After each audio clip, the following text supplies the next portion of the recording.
لا الہ تیری شان یا وحدہ، تو خیال و تجسس تو ہی آرزو۔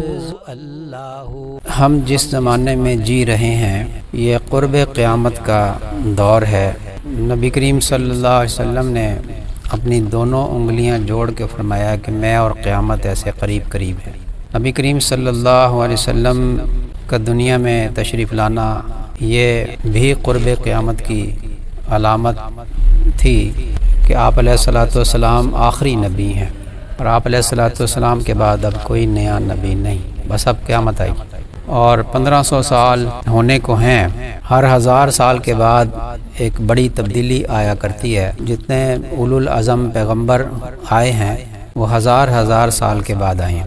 اب 1000 سال نبی کریم صلی اللہ علیہ وسلم کے بعد 1000 سال جو پورے ہو گئے، وہ حضرت مجدد الفسانی رحمۃ اللہ علیہ کے دور میں 1000 سال پورے ہو گئے تھے۔ اس لیے اکبر بادشاہ کو درباری ملاؤں نے ورغلا دیا اور یہ کہا کہ 1000 سال کے بعد چونکہ ایک تبدیلی آیا کرتی ہے، اللہ تعالیٰ شانہ فرماتے ہیں کہ ہم آسمان سے جو زمین پر تبدیلی رونما ہوتی ہے وہ ایک دن میں ہوتی ہے، اور وہ ایک دن تمہارے حساب سے 1000 سال کا ہے۔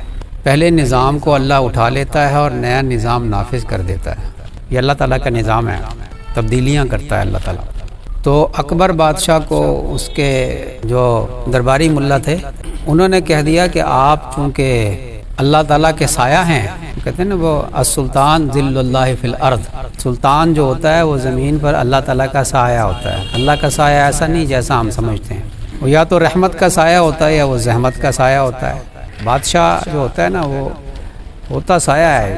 اگر مسلمانوں کے اعمال اچھے ہوں گے نا، انسانوں کے اعمال اچھے ہوں گے تو پھر اللہ کی رحمت کا سایہ ہوں گے بادشاہ جو ہوگا، اور اگر اعمال اچھے نہیں ہوں گے تو پھر وہ اللہ تعالیٰ کی زحمت کا سایہ ہوگا، ظلم کرے گا پھر وہ۔ اللہ تعالیٰ ظالم تو نہیں ہے، اللہ تعالیٰ غضب تو فرماتا ہے نا، جب اس کی نافرمانی کی جائے تو اللہ تعالیٰ شان و غضبناک ہوتے ہیں، ناراضی کا اظہار فرماتے ہیں، بارشوں کو روک لیتے ہیں، بادشاہوں کے دلوں میں نرمی ختم کر دیتے ہیں، سختی ڈال دیتے ہیں۔ تو اکبر بادشاہ کو کہا کیونکہ 1000 سال ہو گئے ہیں، نظام تبدیل ہونا ہے، تو آپ چونکہ ذل اللہ فی الارض ہیں، زمین پر اللہ کا سایہ ہیں، تو آپ تبدیلی کر دیں، آپ کو اختیار ہے اس کا، کیونکہ بادشاہ کے ذریعے سے اللہ تعالیٰ تبدیلی کرتا ہے۔ یہ دلیل دے کے نا وہ ان پڑھ تھا جاہل اکبر بادشاہ، اس نے کہا اچھا بات تو ٹھیک ہے، اس نے تبدیلی کرنا شروع کر دی۔ اور تبدیلی کیا کی کہ وہ اسلام کے شاعر کو ہی مٹانا شروع کر دیا اس نے۔ اذان کے ساتھ وہ کیا کہتے تھے اس کو، اکبر بادشاہ کو اذان کے ساتھ نا وہ جب کہتے تھے نا اللہ اکبر کہتا تھا نا، تو اکبر کیونکہ اس کا نام تھا نا، تو وہ ساتھ میں جو سننے والا تھا نا وہ پتہ نہیں وہ جل شان ہو کیا بولتا تھا وہ، کوئی اب میرے ذہن میں نہیں آ رہا۔ جب وہ اکبر کہتا تھا نا اللہ اکبر، تو اکبر سے وہ مراد لیتے تھے یہ اکبر بادشاہ، اور ساتھ میں وہ الفاظ اور القاب کو آگے بڑھا دیتے تھے۔ یہ تبدیلیاں اس نے کر دی، ہندوؤں کے ساتھ شادیاں کرنی شروع کر دی، ہندو عورتوں کے ساتھ شادیاں رچا لی، گائے کی قربانی کو جو ہے وہ منع کر دیا کہ گائے کی قربانی نہیں کر سکتے۔ وہیں ہندوؤں کو خوش کرنا تھا نا، ہندو رانیاں جو تھیں ان کو خوش کرنا تھا، تو بڑی تبدیلیاں اس نے اکبر بادشاہ نے کرنا شروع کر دی۔ اس موقع پر پھر اللہ تبارک و تعالی شانہ نے شیخ احمد سرہندی حضرت مجدد الفسانی رحمۃ اللہ علیہ کو مجدد بنا کر بھیجا ان کی اصلاح کے لیے، اور حضرت مجدد الفسانی رحمۃ اللہ علیہ نے محنت شروع فرمائی۔ اور جو مجدد ہوتا ہے نا وقت کا، وہ کئی شعبوں کے اندر محنت کرتا ہے۔ جو اس زمانے میں دین کے اندر بگاڑ آ رہا ہوتا ہے یا آ چکا ہوتا ہے، اس کی اصلاح کی محنت کرتا ہے۔ مجدد کا یہ کام ہوتا ہے، ایسے نہیں کوئی اٹھ کے کہہ دے کہ فلاں ہمارے حضرت صاحب جو ہیں وہ وقت کے مجدد ہیں، کون سا تجدیدی کام کیا ہے، یہ بھی تو دیکھا جائے گا کہ جو بگاڑ ہو اسلام کے اندر، شریعت کے اندر بگاڑ جو آ رہا ہے اس کی اصلاح کی کوشش کرنے والا وہ اصل میں مجدد ہوتا ہے۔ تو حضرت مجدد الفسانی رحمۃ اللہ علیہ نے یہ جو بگاڑ آیا تھا 1000 سال کے بعد متحدہ ہندوستان کے اندر، بڑی طاقتور حکومت تھی ہندوستان کی، مغلوں کی حکومت بڑی طاقتور حکومت تھی، تاتاری بھی اس پر قبضہ نہیں کر سکے تھے، وہ بھی ڈرتے تھے۔ تو حضرت مجدد الفسانی رحمۃ اللہ علیہ نے وزراء پہ محنت کی اور عوام الناس پر محنت کی، مسجدوں میں عوام الناس کو سمجھایا، علماء کرام پر محنت کی کہ وہ بدعت کے خلاف اٹھ کھڑے ہوں اور لوگوں کو سمجھائیں کہ اصل اسلام کیا ہے، یہ سمجھائیں۔ اور یہ علماء کے ذہن بنایا اور وزراء کا ذہن بنایا، اور صوفیاء کے اندر جو بگاڑ آ گیا تھا اس بگاڑ کی اصلاح فرمائی، اور یہ بات سمجھائی کہ یہ جو تصوف ہے یہ شریعت سے ہٹ کے کوئی چیز نہیں ہے، اور اتباع شریعت و سنت سے ہی صوفی کی ترقی ہوتی ہے۔ ذکر کے ذریعے سے باطنی امراض کا علاج، اپنی صحبت میں رکھ کر باطنی امراض کا علاج، اور سنت کی پیروی کر کے ہی اللہ کو راضی کیا جا سکتا ہے۔ حضرت مجدد الفسانی رحمۃ اللہ علیہ فرمایا کرتے تھے کہ میں نے 10 سال تک جو ہے محنت کی ہے تصوف کی لائن میں، اور اب آ کر میں اس بات کی طرف ہی متوجہ ہو گیا ہوں کہ میرے ذریعے سے اللہ تعالیٰ شانہ کسی سنت کو زندہ فرما دے، اسی کی محنت کرتا ہوں۔ تو سنتوں کی محنت فرمائی کہ ایک ایک سنت زندہ ہو جائے، سنتیں نہ مٹیں۔ بدعت کے خلاف اپنے مکتوبات کے اندر بدعت کے خلاف لکھا، سنت کی اہمیت لکھی، اور تمام سلاسل کے اندر جامعیت حاصل کی، تمام سلاسل کے تمام اسباق کیے اور کمال تک پہنچے۔ اور وہ اللہ نے مرتبہ عطا فرمایا کہ فرمایا کرتے تھے کہ اگر میں اس کو بیان کر دوں تو علماء جو ہیں میرے اوپر زندیقیت کا فتویٰ لگا دیں گے، لیکن کیا کروں کہ اللہ تعالیٰ نے مجھے وہ مقام عطا فرمایا ہے۔ اور پھر فرماتے تھے کہ اس سب کے بعد میں یہ بات کہتا ہوں کہ 3 دعائیں کرتا ہوں، یہ میں پہلے بھی سناتا رہتا ہوں آپ کو بات، 3 دعائیں کرتا ہوں، جو اس پہ آمین کہہ دے گا اللہ اس کی بھی مغفرت کر دے گا۔ وہ فرماتے تھے میں ایک پہلی دعا یہ کرتا ہوں کہ اے اللہ مجھے سنت کی توفیق عطا فرما، دوسری دعا کرتا ہوں اے اللہ مجھے سنت پر استقامت نصیب فرما، تیسری دعا کرتا ہوں کہ اے اللہ مجھے سنتوں پر ہی موت عطا فرما۔ کہ فرماتے تھے یہ دعا کرتا ہوں میں۔ تو مجدد جو ہوتا ہے نا وہ محنت کرتا ہے ہر طبقے کے اندر دین میں جو بگاڑ آ گیا اس کے سدھار کے لیے، اور اس کو اسی سطح پر لا کر کھڑا کرتا ہے جہاں پہ وہ اللہ کے نبی صلی اللہ علیہ وسلم چھوڑ کر گئے تھے۔ اس لیے حضرت ابوبکر صدیق رضی اللہ تعالیٰ عنہ وہ اس امت کے سب سے پہلے مجدد ہیں۔ مجدد الفسانی کہتے ہیں نا، حضرت مجدد الفسانی رحمۃ اللہ علیہ کو، شیخ احمد سرہندی کو دوسرے سال کے مجدد۔ تو مجدد الف اول کون تھے؟ جب ارتداد ہوا نا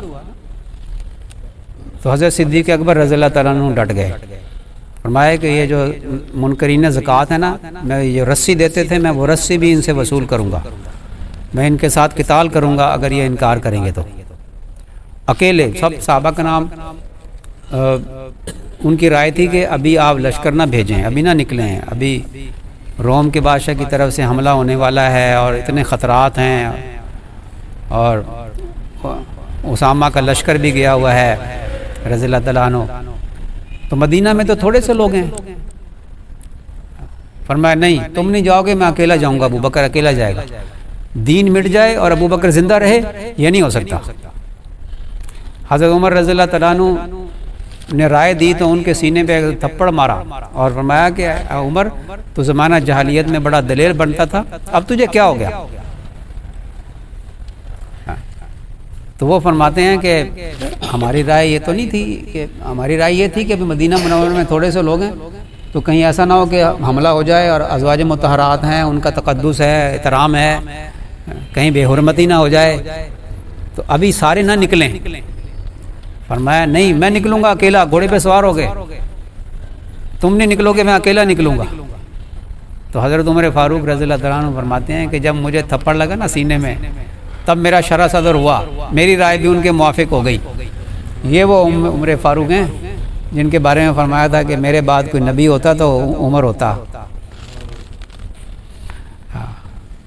حضرت صدیق اکبر رضی اللہ تعالیٰ عنہ کے مقام کا آپ اندازہ لگائیے، اس لیے تو فرمایا نا کہ وہ جو حضرت عمر رضی اللہ عنہ کی ساری زندگی کی نیکیاں ہوں اور صدیق اکبر رضی اللہ تعالیٰ عنہ کی وہ 3 راتیں جو گزاری ہیں نا غار میں، وہ وزن کیا جائے تو ان کی یہ رات جو ہوگی گزری تھی نا غار ہرا میں، وہ اس کا وزن بڑھ جائے گا.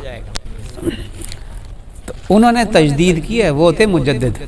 اور یہ حضرت مجدد الف ثانی 1000 سال کے بعد وہ مجدد آتا ہے. تو اکبر بادشاہ جو ہے محنت فرماتے رہے. تو کتابوں میں یہ بھی لکھا ہے، بعض حضرات نے کہا کہ وہ آخر وقت میں اس نے توبہ کر لی تھی اکبر بادشاہ نے. اکبر کے بعد جہانگیر بادشاہ آیا، اکبر کا بیٹا. جہانگیر کو بھی جو درباری تھے انہوں نے ورگلایا کہ یہ جو ہے نا شیخ احمد، یہ کہیں بغاوت نہ کر دیں، ان کو گرفتار کر لو. جہانگیر نے گرفتار کر لیا اور گوالیار کے قلعے کے اندر بند کر دیا اور بڑی سخت قید میں رکھا. کہتے ہیں کہ سانپ چھوڑ دیتے تھے زہریلے، اور وہ سانپ آتے ایسے پھن پھیلاتے، جب قریب آتے تو ایسے ہو کے وہ کونے میں جا کر بیٹھ جاتے تھے. اس وقت تک جہانگیر کے جو وزراء تھے وہ حضرت سے بیعت ہو چکے تھے. جب جہانگیر نے قید کر دیا تو وزراء نے آپس میں صلاح مشورہ کر کے نا جہانگیر کو گرفتار کر کے قید کر دیا اور حضرت کو پیغام بھیج دیا کہ حضرت یہ بادشاہ کا جو تخت ہے نا یہ ہو گیا خالی، آپ تشریف لائیں اور تخت پہ تشریف رکھیں، ہم آپ کے ہاتھ پہ بیعت کریں گے، جیسے آپ فرمائیں گے ایسی حکومت چلے گی، آپ حکم کریں. یہ ہم نے اس کو گرفتار کر کے بند کر دیا جہانگیر کو. یہ معمولی بات نہیں تھی. ایک بادشاہ اتنا طاقتور بادشاہ، متحدہ ہندوستان کا بادشاہ،